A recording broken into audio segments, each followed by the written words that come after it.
O verdadeiro artista é, por natureza, o inquieto, o inconformado. E usa essa sua inquietação, esse seu inconformismo, para criar a sua arte. E a nossa convidada de hoje é atriz, encenadora, dramaturga e faz um teatro que, como ela mesma diz, utiliza o mínimo de efeitos e o máximo de teatralidade. Vamos receber no Persona, Denise Stoklos.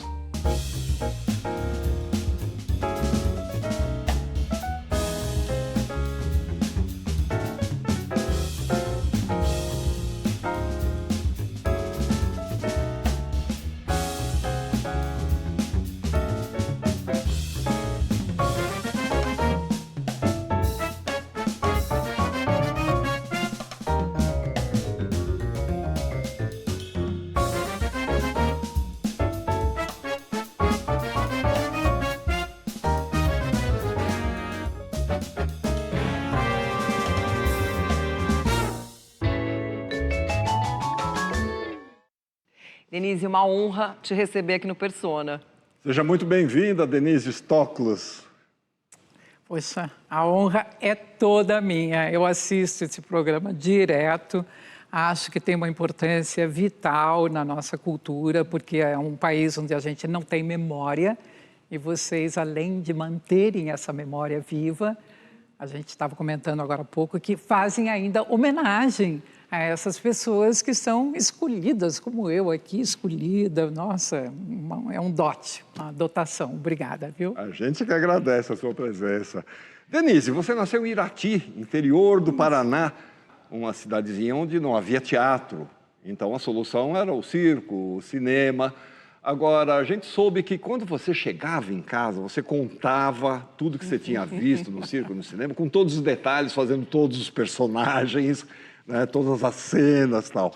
De onde você acha que vem essa sua ânsia de expressividade? Vem de alguém da família, alguma influência hereditária? Minha mãe era muito performática, espontaneamente. Então, ela contava histórias da família várias vezes e sempre de uma maneira diferente. E eu via aquilo, eu meio que retinha aquilo para mim. E também eu passei a entender que eu só realmente me sentia bem quando eu recontava alguma coisa que tinha me tocado. Isto é, reapresentava, representação. Já começou cedo assim. Aí eu me identifiquei com isso e nunca mais parei. Agora, na adolescência, você foi estudar num colégio religioso. Sim. E aí, talvez você não tivesse toda essa sua liberdade para se expressar. Como é que foi isso? Aí foi uma delícia, porque eu imitava as freiras. Claro que eu não parei de fazer as minhas ações teatrais. E elas gostavam disso. E à noite, elas iam me acordar no dormitório para ir para a sala delas para imitar as freiras, amigas, porque elas achavam engraçado. E o teatrinho delas, que tinha um figurino todo especial, feito para o teatro, elas deixaram na minha mão. Eu passei a ser a gerente daquele teatro e de promover as peças. Escrevia as peças e ainda nas férias me emprestavam as fantasias, né, que eram os figurinos do teatro, para levar para casa, e onde eu levava e ia fazendo o padre na casa das amigas da minha mãe, dos amigos do meu pai, e ia representando também as histórias que eu via lá no colégio. E seu pai percebeu que você gostava de escrever e te deu uma máquina de escrever de presente. Você começou a publicar num jornal da cidade local, né? Foi. Sobre o que você escrevia? Cris, eu escrevia crônicas, não eram histórias de amor, não. Eu escrevia crônicas sobre questões. Meu pai me deu até uma salinha lá na casa e disse, olha, e essa máquina é a tua caneta, já que você gosta de escrever. Então, aqui é a tua redação. Eu me sentia uma escritora mesmo, até o ponto que umas férias minhas eu fui para Ouro Preto, sozinha, de ônibus, fiquei hospedada no hotel, sozinha, com a minha máquina, como uma escritora, vivendo vida de escritora. Isso foi muito bom, porque até hoje é a minha atividade principal. Eu escrevo o tempo inteiro. Que bacana, né? Agora, a política já entrou cedo na sua vida também. Também. Né? Isso foi por causa da faculdade, né? Eu fazia 2 universidades, fiz ciências sociais e fiz jornalismo. Então, essa época, 67, 68, 69, era uma época conturbadíssima. Eu nunca fui líder estudantil, mas eu assistia, eu via, eu ia nas reuniões, eu ia nas passeatas. Então, aquilo era parte da nossa vida, da nossa história. O marxismo era fundamental. A minha primeira peça, que eu escrevi aos 18 anos, foi sobre a mais-valia do marxismo.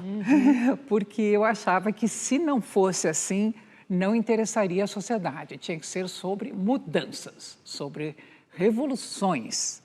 Então, comecei já assim e nunca mais parei. Realmente, isso ficou também um dado na minha história literária. Sua biografia. Biografia e Então, você teatral. estava lá escrevendo no jornal da faculdade, e aí você entra em contato com a obra da Clarice Lispector, acho que foi por esse Sim. período, mais ou menos, né?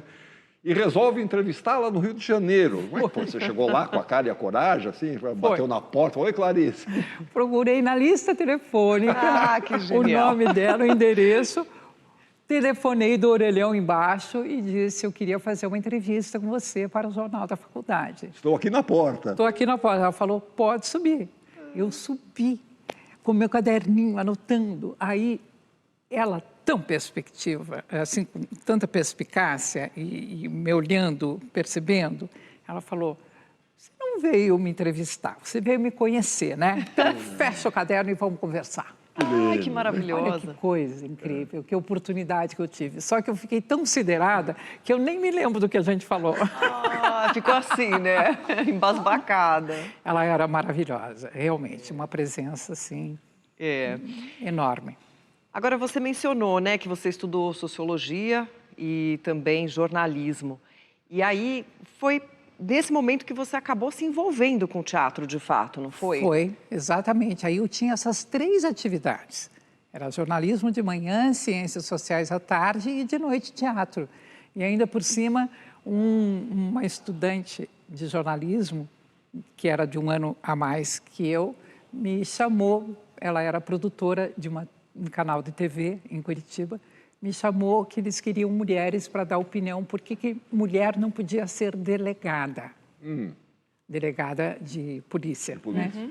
E, então, chamaram 3 e eu fui de uma maneira muito performática e expliquei por que mulher não podia. Como assim? Que a mulher pode ir presa, mas não pode ser delegada e tal. Eles gostaram, que me contrataram para eu fazer um editorial toda semana de algum assunto que eu escolhesse. Eu ia lá e dizia o que eu queria. E era TV preta e branca ainda. Eu fiquei conhecida na cidade, por isso que a fama nunca me pegou de uma forma assim... Deslumbrada, né? Nunca, porque muito cedo eu conheci isso, porque na rua me chamavam: Denise aí, Denise. Que era como me chamavam no programa. Agora a Denise vai falar. Então, A gente está falando tudo isso já em Curitiba, né? em Curitiba, porque daí hoje eu mudei para Curitiba, aos 14 anos. Então, aí, essa sua peça de estreia, como é que é? Círculo na Lua, Lama na Rua. Olha o nome da peça da Denise Stoklow. Círculo na Lua, Lama na Rua. Quando eu tenho um círculo na lua é porque vai chover. Esse é o ditado popular. Então, a história era de que se havia opressão, havia repressão, ia ter problemas também na sociedade. Essa era a ideia da peça. A ideia da peça.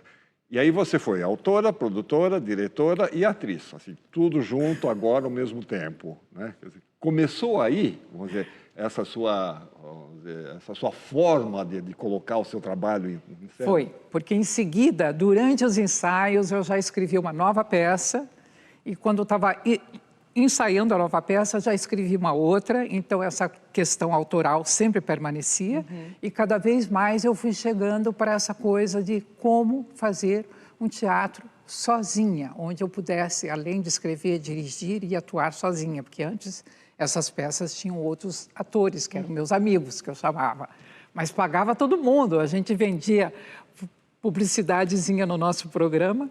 E com esse dinheiro eu paguei os atores, paguei o aluguel do teatro. Então, já foi a minha estreia profissional ali. Por isso que eu considero que eu estou com 55 anos de teatro. O Grupo Ferramenta, né? O Grupo Ferramenta, Tílio. Esse programa é uma loucura, gente. Não escapa nada deles. Bom, e a gente tem alguns depoimentos para te mostrar, então a gente vai te mostrar o primeiro, que é de alguém lá do teu início do teatro, olha só. Grande Denise Stoklos. Olha, eu devo o meu início na minha carreira literária, digamos, litero-cultural, aqueles anos 60, aqueles loucos anos 60, a Denise Stoklos. A minha primeira participação em alguma atividade artística foi ser iluminador da primeira peça de Denise Stoklos, em 1968, no Teatro de Bolso, em Curitiba, e num período assim de extrema efervescência no Brasil, no mundo e especialmente em Curitiba também, que foi um momento muito rico no teatro, na literatura, nas artes plásticas. E a minha primeira participação foi essa peça com a Denise, que eu tenho uma memória absolutamente fantástica. Era aquele tempo em que fazer arte e viver era exatamente a mesma coisa, né? A atividade artística era uma forma de viver, mais que propriamente produzir objetos artísticos, né? Você tinha essa ideia de performance como essência da arte. E então as minhas lembranças da Denise Stoklos são maravilhosas. Daquele tempo foi muito marcante na minha formação. Nossa, beijo para esse querido amigo e escritor fabuloso, Cristóvão Teza. Já é para começar a chorar? Pode começar. Obrigada, Cristóvão, lindo, querido, amado. Ele fez a luz, sim. Veja só. E o Grupo Chave fez a música, que era uma música também muito interessante, já na peça seguinte. Agora, um diretor teatral de lá do Paraná, o Horaci Gemba, Meu grande te viu representando essa peça, acho que outras, não sei, te convidou para trabalhar com ele. E aí já no Teatro Paiol de Curitiba, Isso. né? Mas uma das suas influências nesse período foi o escritor e dramaturgo Wilson Galvão Rio Apa, Sim. que tinha ideias bem particulares também Muito. sobre a literatura e sobre o teatro. Queria que você falasse um pouquinho sobre o Rio Apa e sobre essas ideias dele. O Rio Apa, primeiro, era uma espécie de marinheiro. Ele morava já no mar, tinha filhos que não iam para a escola normal, aprendiam em casa a ler, a escrever, tinha uma vivência completamente libertária. Ele tinha uma barba grande, tinha uma figura assim muito bonita, muito especial, e tudo que ele escrevia era completamente original. Você não encontrava na literatura teatral algo parecido. E o Rio Apa foi talvez um grande hippie que inspirou muito a geração da gente. Um semeador para você, né? Foi, total. Denise, nós temos depoimento de uma atriz que esteve com você num desses seus primeiros trabalhos aqui em São Paulo. Olha só. Denise, meu amor, imagina falar do nosso encontro fazendo teatro quando a gente começou, jovens demais da conta, cheios de uma esperança, de uma certeza do que a gente queria fazer de nossas vidas. E mais ainda, aquele vinho que a gente tinha a petulância de achar que conhecíamos, sabíamos o que era um bom vinho que você trazia do sul e que nós tomamos no Guarujá sob um calor desgraçado, um vinho tinto, comemorando a nossa amizade, a nossa profissão e a certeza de que estaríamos juntas num futuro, numa vida, como é que eu posso dizer, linda. Clarice Abujan, eu sou fã completamente dessa mulher em tudo. Ela é excepcional. Grande amiga minha, sempre me deu tanto afeto. Ela foi responsável por eu ter feito o meu primeiro teleteatro aqui na TV Cultura, porque ela me indicou para o tio dela, Antônio Abujanra, para fazer. E já estava fechado o elenco. Mas como foi uma indicação dela, ele criou um papel para mim para fazer o teleteatro. Imagina, Caramba. tudo por causa da Clarice.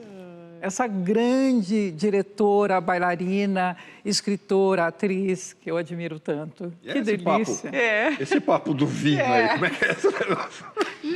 Era um vinho maravilhoso que os colonos perto da minha cidade, Irati, levavam para o meu pai. E eu achava uma delícia, mas ela dizia que era o pior vinho do mundo. E continua dizendo, né? Ela continua. Ela ainda fala comigo disso. E aquele vinho, hein? Eu ia muito com ela para o Guarujá, porque os pais dela iam antes, e o Fagundes também ia, que era marido dela nessa época. Aí eu ia com ela para ela passar a segunda-feira, que ela não queria dirigir sozinha de noite. E eu, livre, solteira, jovem, ia com ela, ficava lá, os pais dela maravilhosos, a família toda. Depois a gente voltava, Fagundes, ela e eu, sempre me levavam para um restaurante, para jantarmos. Era uma delícia, eu sempre convivi muito com a Clarice e ainda convivo, e ela vai na minha casa, eu tenho uma amizade com ela que é, assim, primordial. É para a vida, né? É para a vida. Muito bem, Denise. Curitiba, Rio, São Paulo e aí vem Londres, onde você vai estudar mímica. Mas antes da gente falar sobre isso, olha só o quadro que a gente preparou.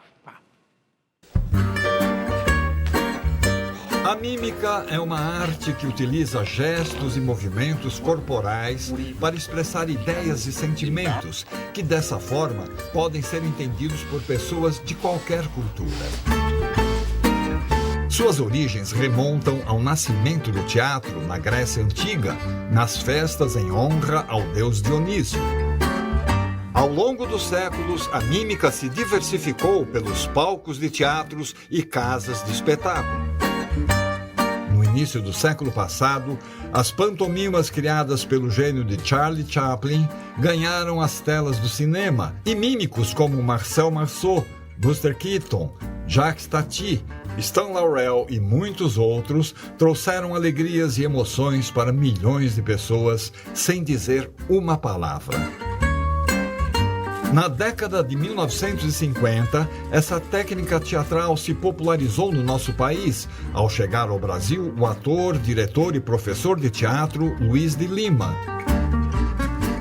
A mímica, então, passou a fazer parte do repertório de expressões artísticas das gerações seguintes e despontaram nomes como os de Ricardo Bandeira, Juarez Machado, Luiz Louis. E foi um dos pilares a partir do qual a nossa convidada de hoje criou a sua forma pessoal e original de fazer teatro.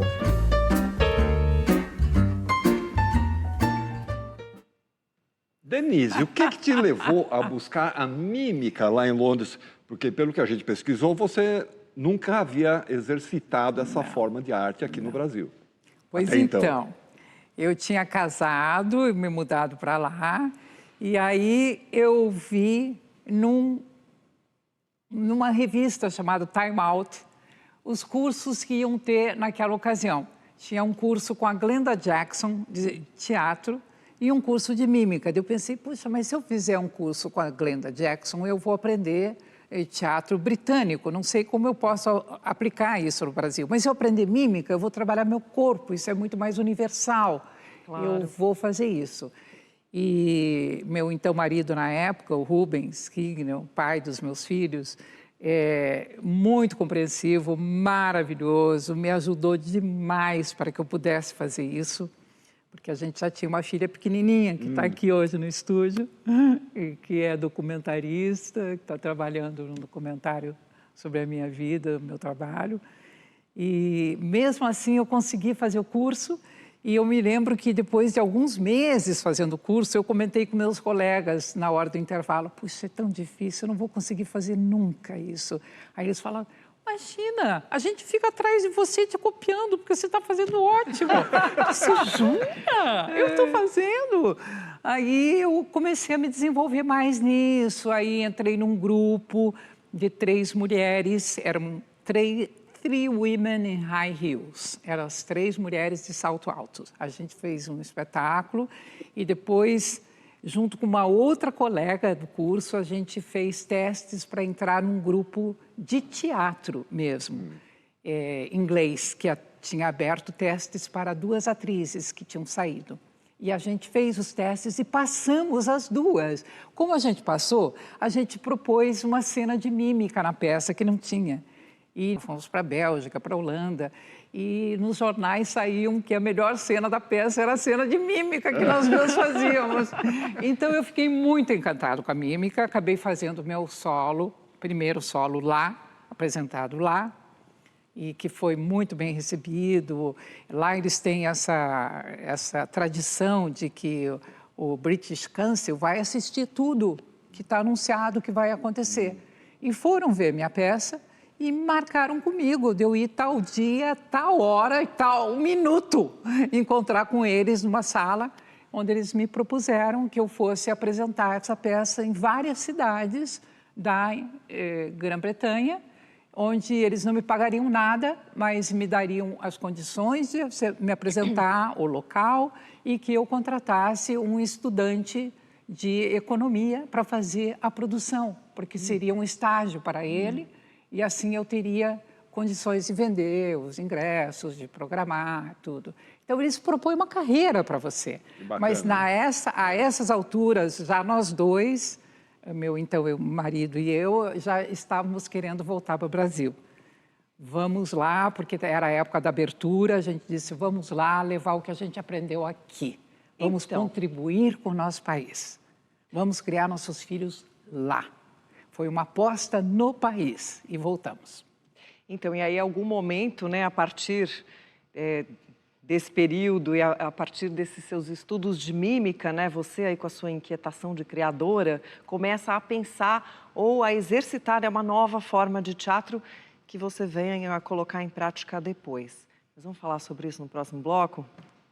A gente volta já com Denise Stoklos.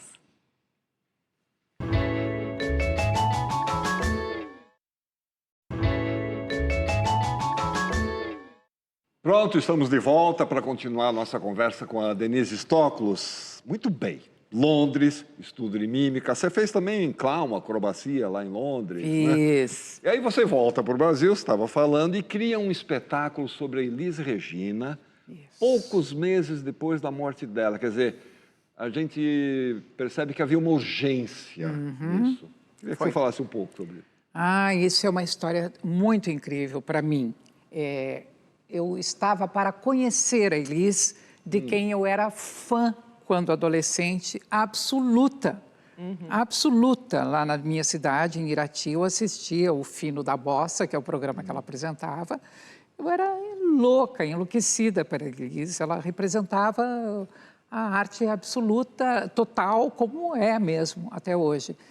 E aí uma assistente do Abujamra, a Patrícia Figueiredo, ela era muito amiga da Elis por causa dos pais, que eram produtores da Elis, né? Aí ela disse, olha, eu quero te apresentar a Elis, que eu acho que vai ser muito legal ela te conhecer por causa da tua energia e tal. Eu falei, nossa, conhecer a Elis, nossa, vai ser o máximo, eu vou adorar. E deixei meu carro com ela emprestado esse dia que eu fui para o Rio passar um final de semana. Aí, quando eu estava voltando, ouço no rádio do táxi, ainda no Rio, Elis morre em São Paulo. Quando eu cheguei no aeroporto, pegou o mesmo avião que eu, o César Camargo Mariano. Então, era uma notícia urgente, tinha sido aquela hora. E quando a Patrícia estava me esperando para me devolver o carro no aeroporto, o César achou que ela estava esperando por ele, porque ela era da família.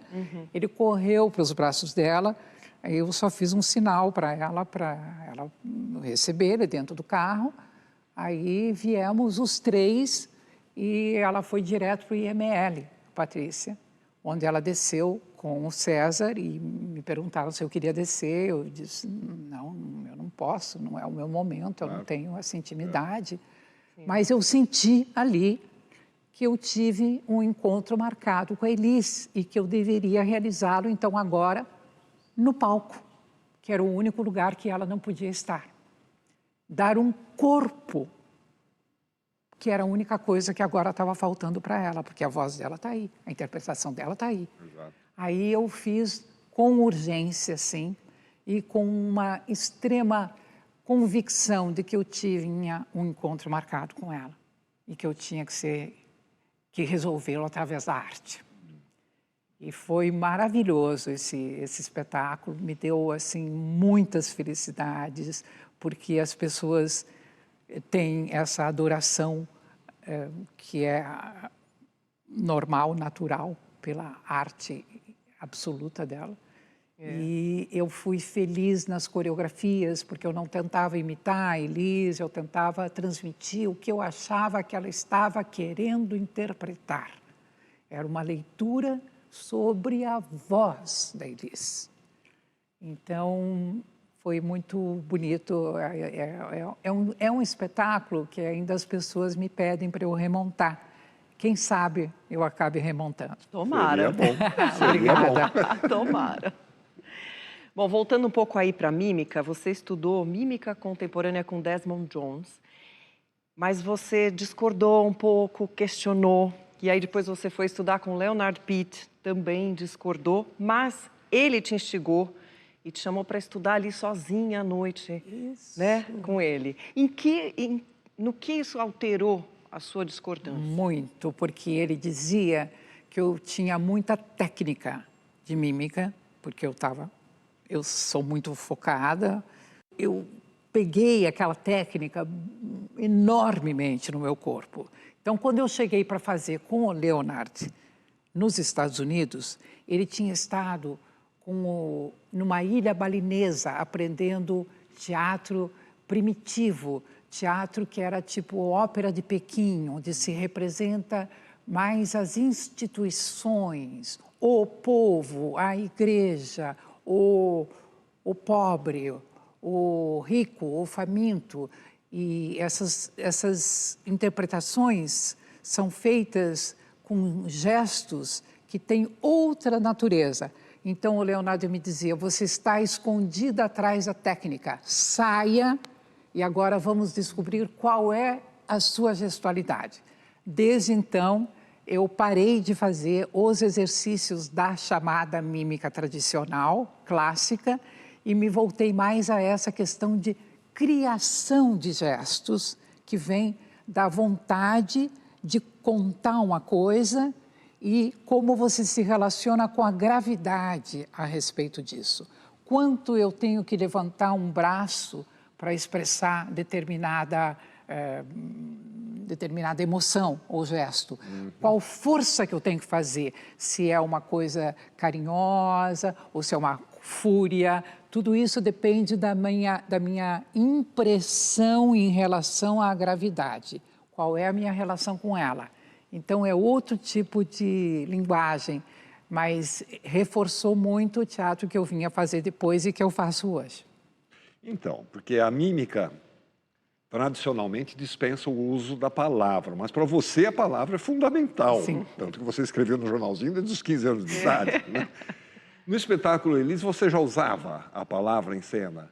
Não, Ainda eu só não. usava no final, quando ela cantava Los Hermanos, e eu traduzia o que ela estava dizendo, e no final dizia que a gente tem uma grande irmã, e essa irmã é indispensável, e eu dizia no microfone, diga Elis, diga quem é essa irmã. E ela dizia a última palavra, liberdade. Então era o único momento que eu usava a palavra, traduzindo a Elis. Mas a partir de um certo momento, quer dizer, a gente pode dizer que começava a surgir o que você viria a chamar de teatro essencial? O teatro essencial foi nascer mesmo em 1987, quando eu fui fazer em Nova York uma apresentação a convite da Ellen Stewart, do La Mama. Aí eu fiz a peça Mary Stuart, que era uma peça que eu já queria há muito tempo montar, de uma autora italiana chamada Dacia Maraini. Mas quando eu comecei a montar, eu vi que tinha coisas ali que eu não queria dizer e tinha outras que estavam faltando. Então, quando eu vi, eu reescrevi a peça inteira. E a peça não era para uma pessoa só, eu fiz um solo. Ali eu descobri que a minha finalidade, e ainda continua sendo, eu assim, espero um dia poder chegar num teatro, não fazer um gesto, não fazer um movimento, não dizer uma palavra e ainda ser teatro. Só pela presença só pela maneira de se relacionar com esse espaço que contém a gravidade e com a intenção interna. Esse talvez seja aquelas coisas que a gente tem como um horizonte ao qual a gente nunca vai chegar, mas que dá um caminho para a gente, de se despir cada vez mais, usar menos e menos técnica e um dia chegar a isso, essa condensação teatral.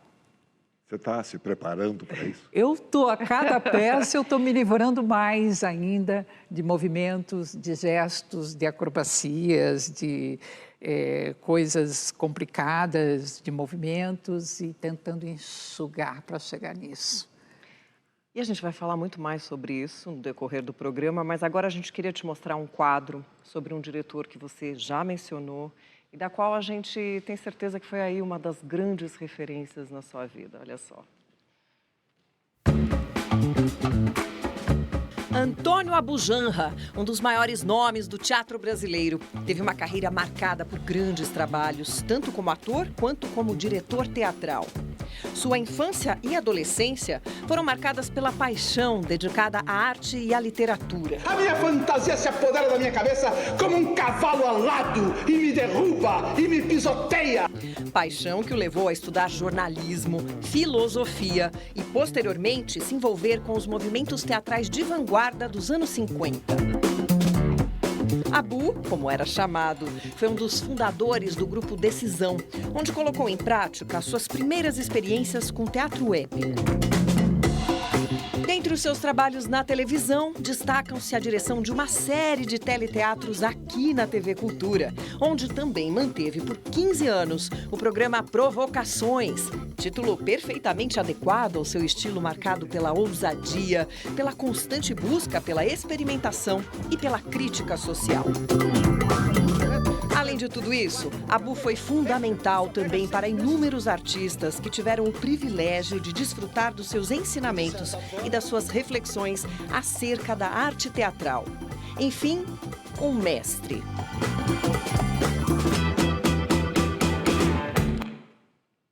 Enfim, Que mestre. saudades desse gênio! Que bom que a gente viveu no mesmo tempo que esse homem.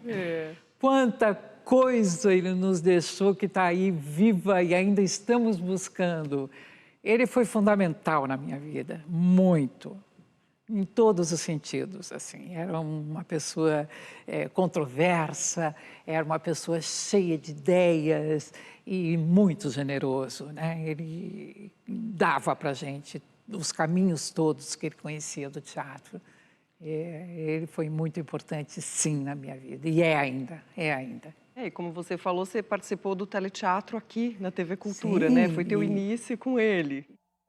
Vem rápido, apressa-te, não demores. Pelas figuras marcadas naquele papel, pelo sangue do pássaro noturno que serviu para traçá-los, e pelo veneno de cobra do qual está embebido esta corda que as amarra, enreda-te nesta linha e não te afastes até que esteja em mãos de Yerma e faça do seu coração um escravo de minha vontade. Assim peço. Yerma não tinha papel, mas ele tirou do La Celestina de Rojas, uma feiticeira, e mandou eu fazer essa feiticeira para a Yerma, que não existia. Mas você fez também um trabalho, o habeas corpus. Habeas corpus fizemos Uma coisa extremamente desafiadora, que vocês foram para o viaduto do chá. Fala um pouquinho disso aí. Impressionante. Primeiro ele fez habeas corpus no Rio como uma peça de teatro. Fizemos juntos, escrevemos praticamente juntos. Mas depois ele resolveu fazer habeas corpus na TV Cultura como programa de final de ano. E aí ele pegou cenas que eu fazia no espetáculo Elis Regina ou outras cenas que eu fazia com meus alunos na época. E aí eles fizeram essa ida junto comigo ao Viaduto do Chá, onde tudo foi improvisado pelo Abu, fora as cenas que a gente já conhecia. Ele levou uma cama, onde eu tinha uma cena numa cama. Ele levou uma arara, onde eu trocava de roupa ali na frente do público. E juntou um público imenso e que participou de tudo aquilo. Foi maravilhoso. E ele dizia que eu estava uma hora no parapeito ali do viaduto do Chá, lotado.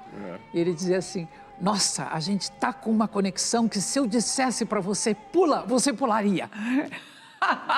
E era essa a nossa relação, imagina. Claro que eu não ia pular, mas... Denise, uma artista com quem você trabalhou em várias ocasiões fez questão de te mandar uma mensagem também. Opa! Olha lá. Quem é Denise Stoklos?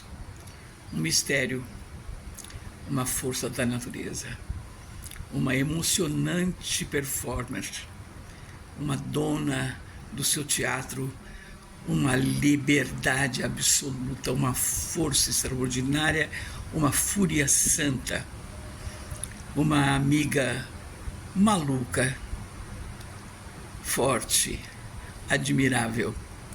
Essa é a Denise Stoklos que eu tenho o prazer de conhecer há muitos e muitos e muitos e muitos e muitos anos, para trás e para frente. Minha amiga, essa mulher que inventou o seu teatro. Veja só que coisa extraordinária, uma pessoa que inventa o seu teatro num teatro como o do Brasil e faz uma carreira extraordinária. Denise Stoklos, minha admiração profunda e meu amor imenso. Ai, que coisa linda! Eu adoro a Cida Moreira. A Cida cantora, a Cida pessoa, ser político que ela é, essa mãe maravilhosa. Ela, ontem, eu acho que ainda foi ontem que eu liguei para ela e falei: Cida, minha irmã e eu descobrimos que você está acima do bem e do mal, em tudo. Ela estourou todos os padrões, ela não se encaixa em nada, ela só nos desperta.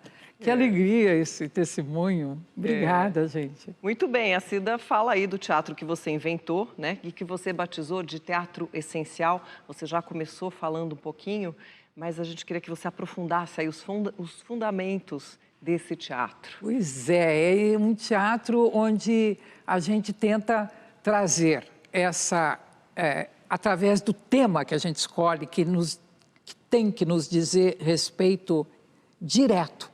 Não é um tema, portanto, uma peça estrangeira que a gente pega e vamos remontar, igual a gente viu em algum lugar. Não, tem que ser um tema que dê uma identificação pessoal e aí a gente começa a desenvolver dali que gestos a gente gostaria de ter para expressar isso, que voz a gente usaria para isso, que ela pode ser de diversas formas, e as palavras também podem ser cortadas de formas completamente aleatórias, desde que elas vão tecendo algo teatral, dramático, e que as pessoas possam se envolver com aquilo de uma forma que elas saiam diferentes do teatro, saiam melhores. Isto é, elas se veem no espetáculo e pensam: ah, eu também posso ter essas liberdades todas, com a minha vida, com os meus gestos, com as minhas falas e com as minhas ações, as minhas atitudes.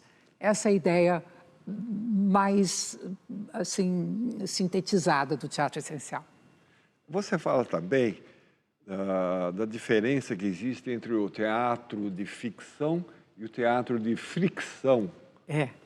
Fala um pouquinho disso. Esse de ficção, que me parece, é o que a gente vê onde as pessoas, os atores fingem que são outras pessoas. Se vestem de determinada forma, se vestem para ser os personagens, a freira, o bêbado, ou sempre uma caracterização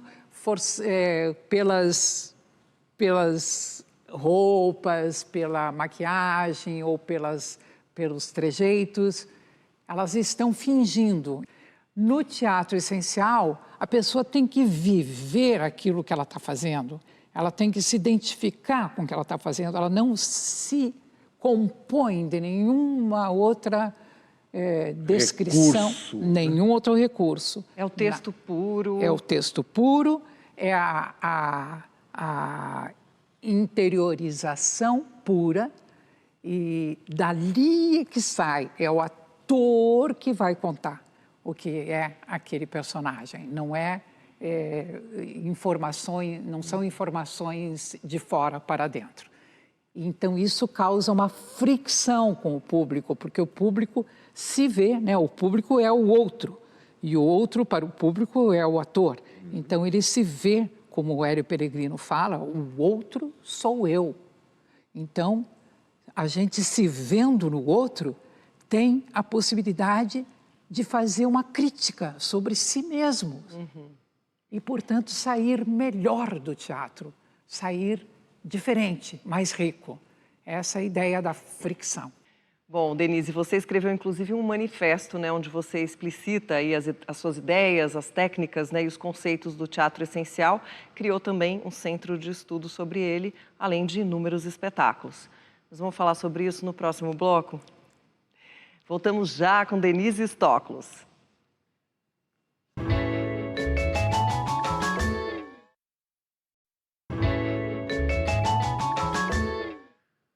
O Persona está de volta. Hoje a nossa convidada é a Denise Stoklos e a gente já vai abrindo esse bloco com mais uma mensagem para você. Olha só. Bom, em primeiro lugar, quero agradecer ao Persona por ter essa oportunidade de falar sobre Denise Stoklos. Falar sobre ela me dá muita alegria, porque, em primeiro lugar, eu quero agradecer a você, Denise. Você foi meu primeiro impulso, você foi a pessoa que, de alguma maneira, reconheceu em mim possibilidades para a cena. E você me viu em Curitiba e me convidou para fazer um trabalho com você. Então, você foi o meu primeiro impulso para vir para São Paulo, minha primeira coragem.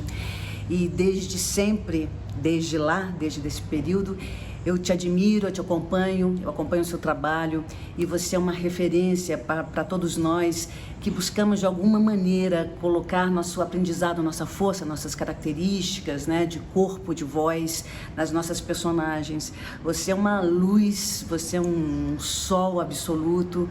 Obrigada por tudo e obrigada por continuar nos iluminando. Um grande, grande beijo.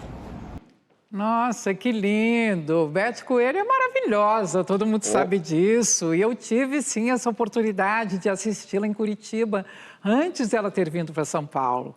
E fiquei maravilhada e convidei ela realmente para fazer parte desse espetáculo que eu estava montando com os meus alunos. Ela veio, ela foi um sucesso, as pessoas adoraram, ela ficou assim, uma pessoa de um enorme respeito artístico que ela tem até hoje, né? Isso é bonito. A Beth mantém uma carreira de alto nível e eu também sou uma admiradora dela, profunda. Bom, Denise, você fez temporadas e apresentações em vários festivais de teatro pelo mundo, se apresentou aí em mais de 30 países, acho que muito mais, interpretando em vários idiomas, né? E numa dessas suas viagens pelo exterior, você fez um trabalho com a escultora Louise Bourgeois, onde você incorporava também as artes plásticas, né? Sim. E a própria Louise colaborou nesse processo, né? Sim. Como é que foi? Ah, isso foi um presente mesmo que eu recebi, porque eu comecei a conhecer o trabalho dela através de uma amiga minha,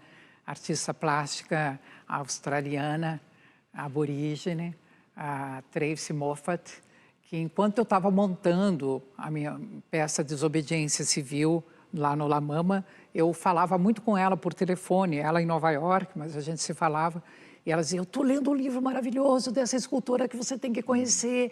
E eu, apavorada, como eu sempre fico, eu tenho esse chamado medo de palco, stage fright, que é um medo horrível que na hora, depois que entra em cena, passa. Aí fica maravilhoso. Mas então eu montando a peça com aquele stage fright, e ela dizia, não, mas escuta o que ela diz sobre arte. E eu fui me maravilhando. Claro que comprei o livro, mergulhei no livro, fiquei emocionadíssima com essa mulher. Também descobri o telefone dela, liguei para ela e disse, eu quero fazer uma peça sobre você, você me permite? Ela falou, vamos pensar. Aí ela falou com Paulo Herkenhoff, esse grande curador, que era amicíssimo dela, era um dos melhores amigos dela. Aí o Paulo disse, não, eu conheço ela dos palcos, eu acho que você deveria recebê-la para ver o que ela quer propor. Aí ela me recebeu num domingo, onde ela recebia as pessoas, numa espécie de sarau na casa dela, e começamos a conversar e tal, mas ela era uma pessoa muito forte, gostava de empurrar as pessoas contra a parede. E ela começou a me empurrar, e eu fui ficando de tensa, eu passei a ficar assim, sabe o que é? Na minha peça, e tem uma hora que eu levanto, eu bato na geladeira, e aí eu fui, ela disse, tem uma geladeira aqui atrás de mim. Eu fui na geladeira, bati a porta com força dela. Do barulho eu já gostei. Aí ela passou a gostar de mim por essa fúria demonstrada nesse momento e essa coisa para fora. Aí a gente começou a trabalhar, ela me deixou, me permitiu. E o Paulo conseguiu, inclusive, que além dela permitisse que o nome do espetáculo fosse o nome que ela deu ao espetáculo, Louise Bourgeois, Faço, Desfaço, Refaço, que o texto fosse texto de Louise Bourgeois e o cenário dela. Ela fez um cenário para a peça. E o filho dela, adulto já, ele não ficava na sala a hora que eu ensaiava, porque eu ensaiava para ela, na casa dela. E o Paulo me contou que o Jean-Louis, o filho dela, saía da sala porque dizia assim, eu não consigo ficar porque ela parece muito minha mãe quando eu era pequeno e eu fico muito tenso, porque ela era muito forte. Então, imagina o quanto a Louise conseguiu transmitir para mim a personalidade dela, que era o que eu tentava fazer nessa peça mesmo. Eu queria fazer esse fundamento da Louise, porque ela, como artista, já estava presente nas obras. Eu precisava agora trazer a mulher, a pessoa que fazia isso. E foi uma experiência fundamental na minha vida, foi maravilhoso. No final do espetáculo, como ela não saía mais de casa, já estava muito com idade, ela não ia ao teatro, mas ela recomendava às pessoas que fossem. Mandou distribuir divulgação para os clientes dela, que compravam a obra dela, pelo estúdio dela. Aí eu telefonava para ela, na frente de todo mundo, e dizia, olha, o espetáculo está para acabar, Louise. Eu quero saber se você quer ouvir os aplausos. E ela sempre dizia, quero, isso na viva voz. Aí eu fazia assim, todo mundo aplaudia, e ela dizia, merci, merci, merci. E isso eu fazia até no Brasil também para ela. Então foi uma ligação assim maravilhosa. Os brasileiros aqui tiveram contato com a obra da Louise Bourgeois, principalmente pela escultura da aranha. A aranha, ficou, né, que é a mais conhecida. Muito conhecida. Né? Ficou no Man, né? Agora, mais recentemente, você encenou o espetáculo Abjeto Sujeito. Estão ali a Clarice Lispector, está ali a Elis Regina, e você fala também da guerra da Ucrânia nesse espetáculo, né? Pois olha, isso foi uma coisa até que... Não foi realmente falar da guerra da Ucrânia, não. Foi localizar a Clarice como ucraniana, uma vez que eu também sou descendente de ucranianos.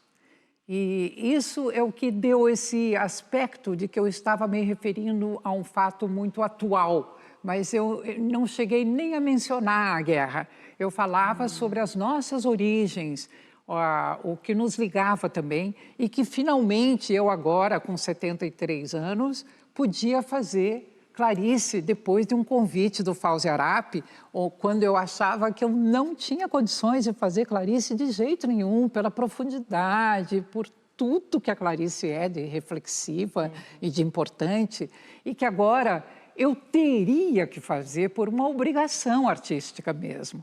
Aí eu convidei o diretor Elias Andreato para me ajudar nessa aventura e o Wellington Andrade para fazer a dramaturgia, porque eu achava que sozinha eu não podia fazer isso, era uma coisa muito importante para fazer sozinha. Agora, você mencionou aí o Elias Andreato, né?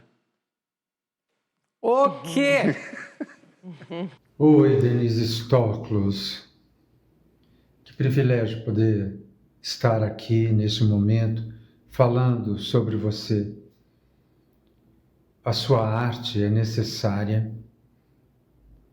Você impactou uma geração. Você se expandiu e percorreu o mundo com a sua arte e você é muito necessário. O que você faz é muito comprometido com o tempo que a gente vive. O seu gesto é preciso, ele é carregado de poesia. Ele é muito necessário, Denise. Mas eu queria também dizer da sua delicadeza. Meu Deus,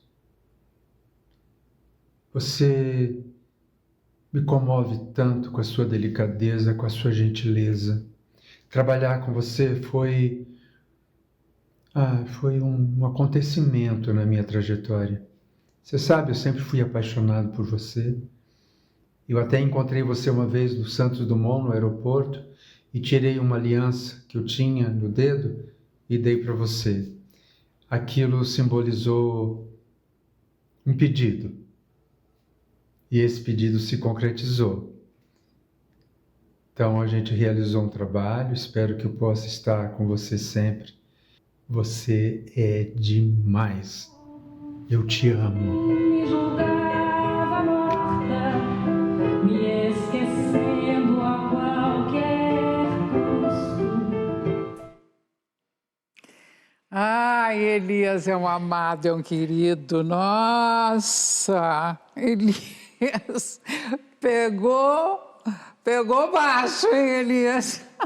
Foi na sua veia. Foi na veia, foi direto. Ele é muito querido, ele é muito expressivo, ele é muito sensível. Então, é capaz de dar um depoimento desse, de uma amizade profunda, de uma admiração. Eu sou grande admiradora dele, né?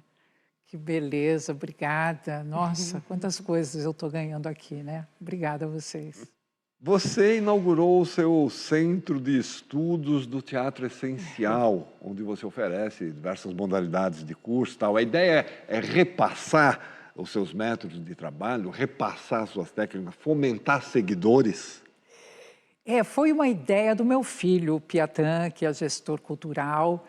Ele achou que a gente podia fazer um festival que a gente fez, o FIDS, Festival Internacional Denise Stoklos de Solo Performance, e a gente faz todo ano, onde a gente reúne solo performers internacionais e um centro de estudos onde a gente pudesse atender a essas pessoas que me procuram pedindo aulas ou workshops, oficina, centralizar ali.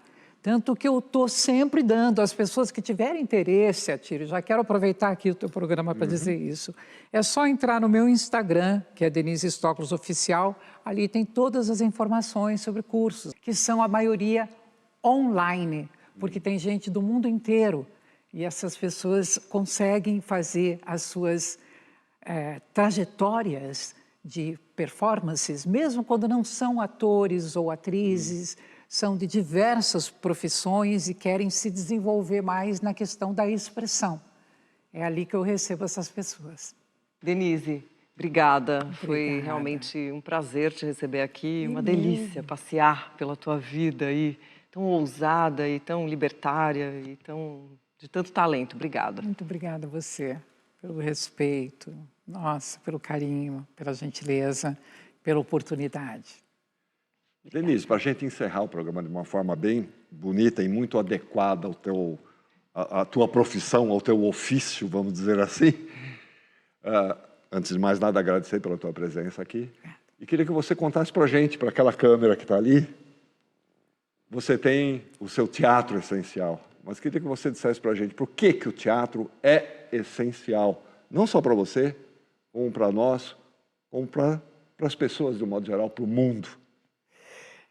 Teve um professor de história de teatro da Bahia que me contou que os gregos tinham a seguinte noção de que quando uma pessoa adoecia, ela ia ao médico, que lhe receitava poções de ervas para ela sarar daquela determinada doença e recomendavam que peça de teatro assistir. Então, que o teatro é curativo.